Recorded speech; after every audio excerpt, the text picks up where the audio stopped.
গত ৭ই মার্চ শুক্রবার দুপুর ২টায় তুরাগ দক্ষিণ থানার উদ্যোগে জামায়াতে ইসলামীর বাছাইকৃত কর্মীদের নিয়ে শিক্ষা বৈঠক ও ইফতার আয়োজন করা হয়েছে।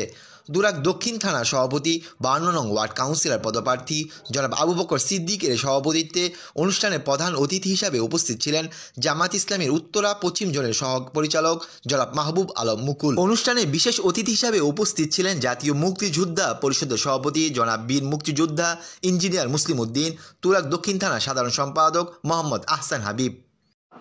আমরা ইনশাআল্লাহ যদি আল্লাহ রাব্বুল আলামিন আমাদের সুযোগ করে দেয়, এই এলাকার মানুষের জনগণের জীবন উন্নয়নের জন্য, মানবিক উন্নয়নের জন্য সরকার আমরা ক্ষমতা পাই নাই, আলহামদুলিল্লাহ আমরা স্বাস্থ্য সেবা চালু করে দিয়েছি।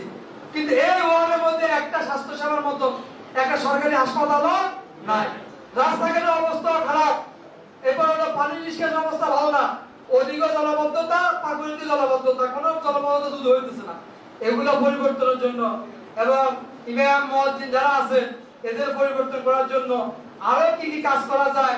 বাচ্চাদের একটা ভালো পার্ক আমাদের এখানে নাই, একটা ভালো নম্বর একটা খেলার মাঠ আমাদের নাই। এগুলা কিভাবে সমন্বয় করা যায়, আগামী দিনে আমরা সেই চেষ্টাগুলো করব। আল্লাহ রাব্বুল আলামিন আমাদেরকে যতদিন টিকে থাকি ইসলামের পথে, কোরআনের পথে, দ্বীনের পথে, দ্বীনকে বিজয়ী করার জন্য, ইসলামকে বিজয়ী করার জন্য আগামী দিনে যে নির্বাচন হবে সেই জাতীয় নির্বাচনে, স্থানীয় নির্বাচনে ইসলামী শক্তিকে ক্ষমতা আনার জন্য আপনার কাছ থেকে রাজি আছেন তো ইনশাআল্লাহ?